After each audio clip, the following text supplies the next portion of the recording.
오늘 우리에게 주시는 하나님 말씀 신약성경 마태복음 1장 1절 한 절 말씀입니다. 마태복음 1장 1절 한 절 말씀입니다. 주신 하나님 말씀 제가 봉독해 드리겠습니다.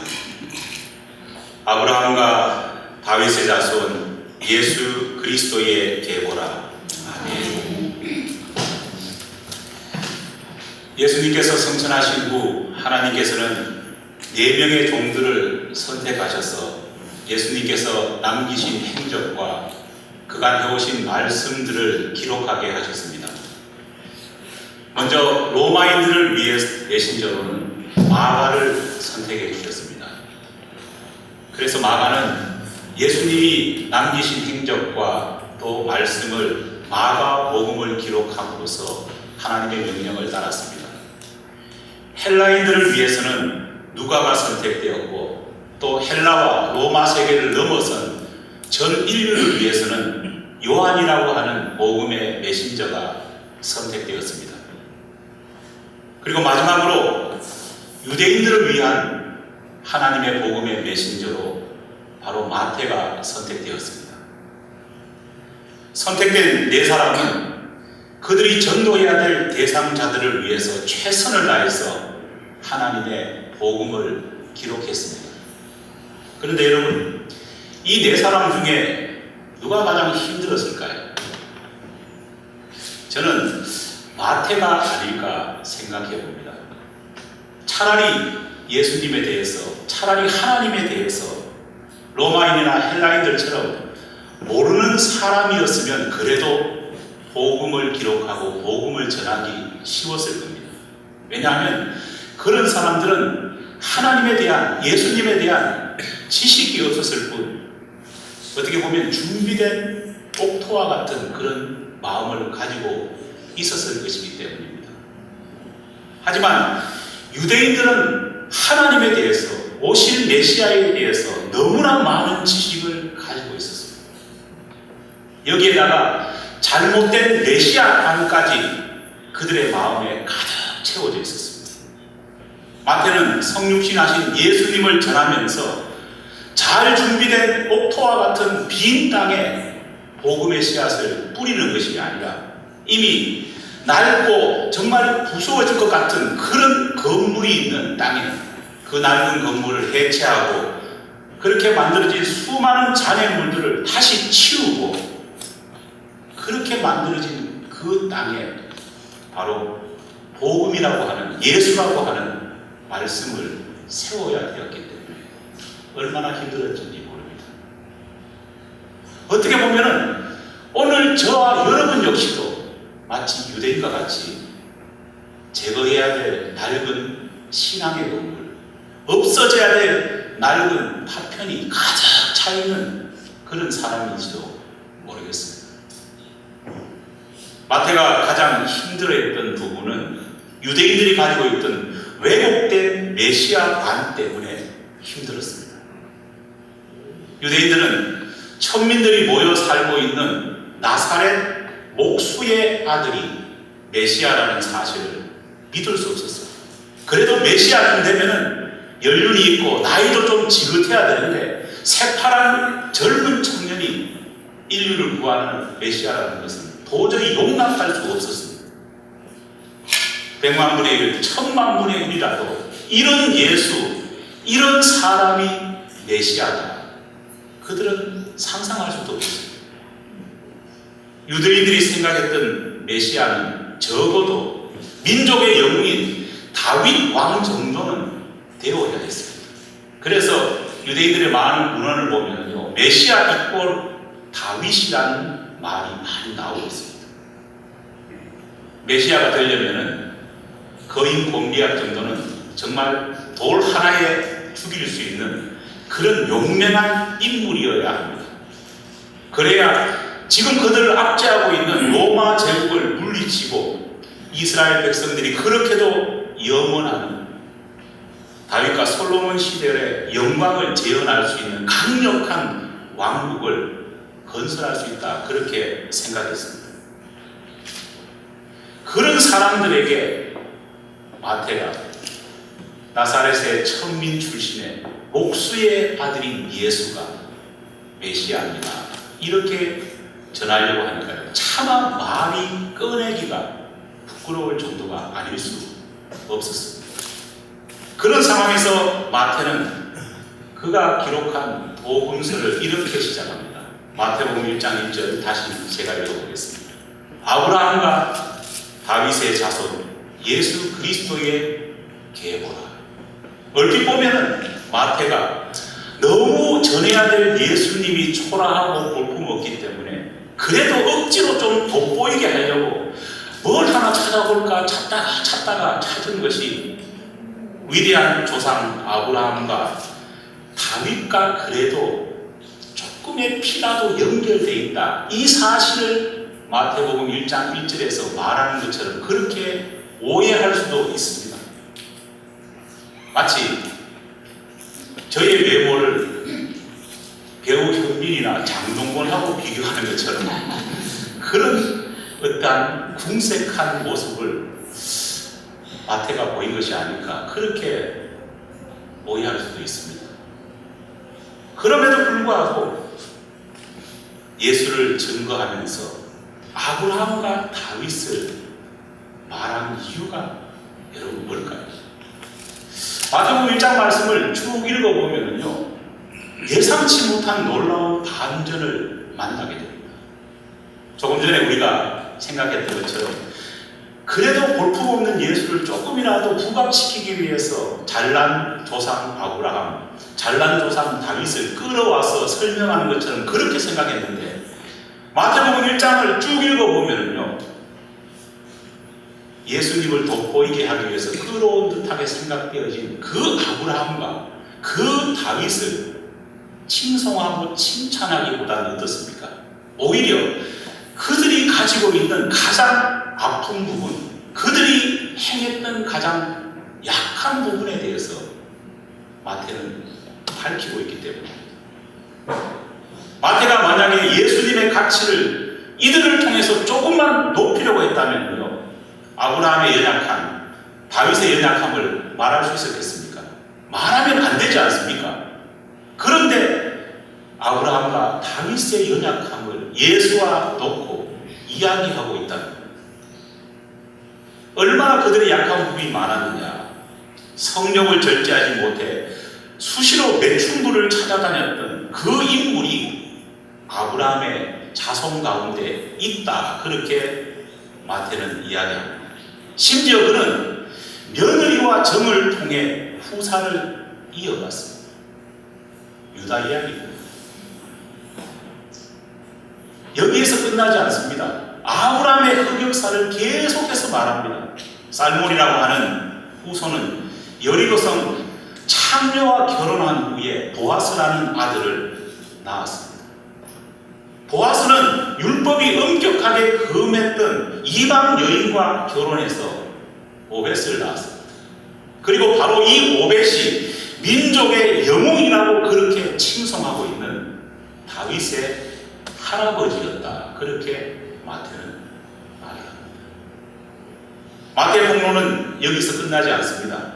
마태는 다윗을 소개하면서도 다윗이 남긴 찬란한 업적, 그 강함을 자랑하는 것이 아니라 그런 말은 한마디도 없고 다윗이 저지른 부끄러운 치부만을 드러냅니다. 우리가 잘 아는 대로 유대인들이 그렇게도 자랑스러워하는 다윗 솔로몬의 그 시대의 영광이 어디서부터 시작됐느냐? 다윗이 남의 집 아내를 빼앗아 간통해서 낳은 그 아들을 통해서 시작되었다는 것을 분명히 밝힙니다. 그리고 그렇게 낳은 아들의 자손 중에 누가 있느냐? 바로 예수가 있다 말합니다. 여러분, 마태는 왜 메시아 예수를 유대인들에게 소개하면서요, 가만 놔두면은 존경받고 가만 놔두면은 어떻습니까? 위대하다고 칭송받을 수 있는 그 조상들의 부끄러운 이야기를 이렇게 들추어냈던 것일까요? 왜 예수를 그런 부끄러운 조상의 후예라고 그렇게 말했던 것일까요? 마태가 정말 원했던 것은요, 유대인들의 마음을 덮고 있는 잘못된 신앙의 껍데기, 잘못된 메시아관을 무너뜨리고 싶었습니다. 이것이 무너지지 않고서는 신앙이 제대로 들어갈 수 없기 때문입니다. 예수님이 유대인의 피를 통해 성육하신 것이 마치 유대인들이 특별해서, 유대민족이 특별해서, 유대민족이 잘나서 그런 것이라 착각하는 사람들이 유대인들 가운데는 당시 너무나 많았습니다. 이런 오만에 똘똘 뭉친 사람들이 그 시대를 장악하고 있었습니다. 실상은 금방 번지르할 뿐 가장 불쌍한 민족, 가장 어떻게 보면 연약한 민족이 자신들이라는 것을 몰랐습니다. 마태는 정말 하나님의 은혜를 입어야 될 사람은 이방인이 아니라 너희들이라는 사실을 알게 해주고 싶었던 겁니다. 유대인인 예수님의 12제자를 중심으로 해서 초대교회는 세워집니다. 또 수많은 유대인들 중에 기독교로 개종한 사람들이 초대교회의 핵심 멤버로 활동을 했습니다. 그런데 초대교회가 서서히 성장하고 발전해 나가니까요, 교회 안에서 이상한 모습이 나타나기 시작했습니다. 그것은 자신의 신앙과 자신의 믿음과 관계없이 내가 예수와 같은 인종이고 내가 예수와 같은 지파라는 그 이유 때문에 나는 뭔가 된 것 같고, 나는 하나님께 더 사랑받는 것 같고, 나는 천국문에 더 가까이 있다는 그런 이상한 자신감을 가진 사람들이 초대교회 안에 점점 늘어나기 시작했다는 거예요. 심지어 교회에 나오지도 않으면서 자기 가족이나 자기 친구가 예수님을 믿는다는 것 때문에 자신에게도 하나님이, 자신에게도 예수님이 구원의 혜택을 주실 것이라고 하는 착각하는 사람들까지 생겨났습니다. 여러분, 안타깝게도 우리 주변에는 이런 생각을 가지고 있는 사람, 이런 태도를 보이는 사람을 심심찮게 만날 수 있습니다. 평소에는 교회에 안 다닙니다. 그런데 성탄절만 되면 어떻습니까? 교회에 나오는 사람들이 있습니다.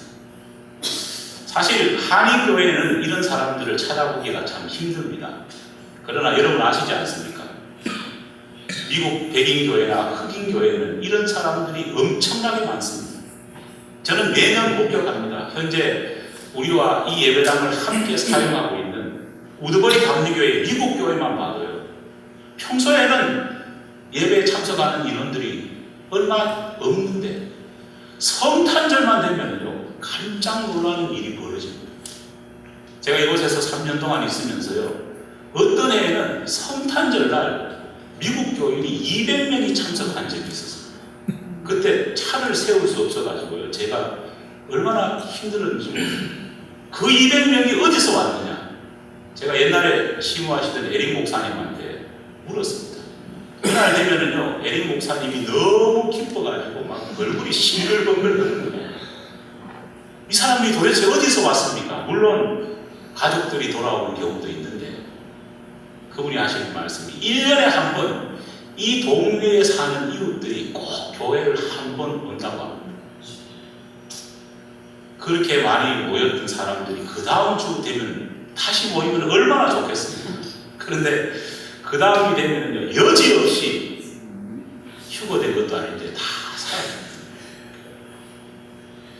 평소에 교회에 발걸음을 하지 않는 사람들은 성탄절이라고 하루만 예배에 참여합니다.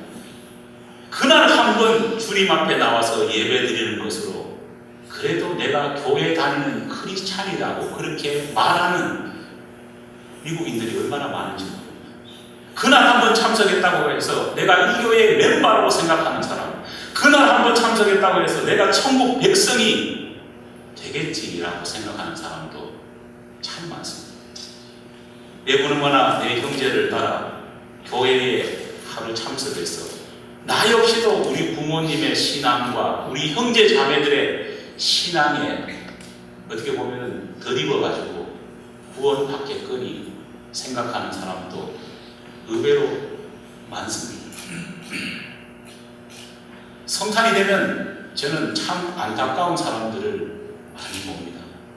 그 중에 제 개인적으로 참 안타까운 사람들은요, 성탄이 되면 성탄의 주인공이신 예수님과는 상관없이 예수님을 축하한다는 명목 아래 이 교회 저 교회 공연을 다니시는 분들이 많습니다. 실제로 자기가 다니는 교회는요 별로 신경도 안 씁니다. 공연만 다니는 거죠. 나를 구원하시기 위해서 이 땅에 오신 예수를 나와의 관계는 전혀 생각하지 않고 단순하게 그 예수를 축하하는 풍성한 공연을 만들기 위해서 공연을 해야 된다는 미명 아래 공연 자체에만 몰두하는 사람, 그런 공연을 예수보다 더 좋아하고 그렇게 큰 공연을 했다고 해가지고 교세를 자랑하고 마치 예수님께 헌신과 순종을 다했는 것처럼 그렇게 생각하는 사람, 그렇게 생각하는 교인, 그렇게 생각하는 교회가 얼마나 많은지 모릅니다. 이런 사람들은 자신을 성탄의 기쁨 가운데에 파묻을 수도 있지만 예수님을 자기 자신의 마음속에 모시지 못하는 겁니다. 성탄은 자기 PR, 자기 자랑, 자기 기쁨, 자기 욕구를 채우는 날이 아닙니다. 안타깝게도 오늘날 성탄은 어떻습니까? 자기 PR, 자기 자랑, 자기 기쁨, 자기 욕구를 채우는 날. 성탄절날 예수님을 생각합니까? 아닙니다. 성탄절날 아이들은 산타 아버지를 생각하고 성탄절날 부인네들은 남편이 무슨 선물을 할까 생각하고 남편들은 또 부인이 뭘 해줄까 그런 기대밖에 하지 않습니다. 성탄절이 되면은 수많은 공연이라는 명목 아래에서 예수님의 이름을 찬양하고 있지만 실제로는 자기 자신의 영광만 드러내는 사람들이 얼마나 많습니까? 끝나고 나서 하나님께 찬양 올립니다 말하기보다는요 뭐라고 말합니까? 수고하셨습니다. 오늘 공연 멋집니다. 나봉입니다. 예수가 누구인지 나와 어떤 관계가 있는지 전혀 상관없이 크리스마스라고 하는 기분의 편성에서 그렇게 신앙생활을 하고 있는 사람, 그 사람은 자기 자신의 신앙과는 전혀 관계없이 내가 아브라함의 자손이고 내가 다윗의 자손이라고 하는 그런 생각 속에서 하나님을 바라보고 예수님을 바라보는 유대인들과 하등 다를 것이 없다는 사실을 우리는 기억해야 합니다. 아멘. 성탄은 하늘 보좌를 버리시고 이 땅 가운데 성자 예수님께서 성육신 하신 날입니다. 믿습니까? 아멘. 하지만 이러한 성육신으로 끝내서는 안 됩니다. 이제부터 아니 금년부터 성탄은 그렇게 이 땅에 오신 성육신하는 예수님이 다시 내 마음 가운데에 성육신하는 역사가 있어야 될 줄 믿습니다. 아멘. 그렇지 않고서는 성탄은 제대로 된 의미를 가질 수 없습니다. 금년 성탄이 정말 예수님께서 내 인생 속에 내 마음 속에 찾아오시고 성육신하시고 내주하시는 그런 첫날이 되기를 간절히 축원합니다. 아멘. 기도하겠습니다.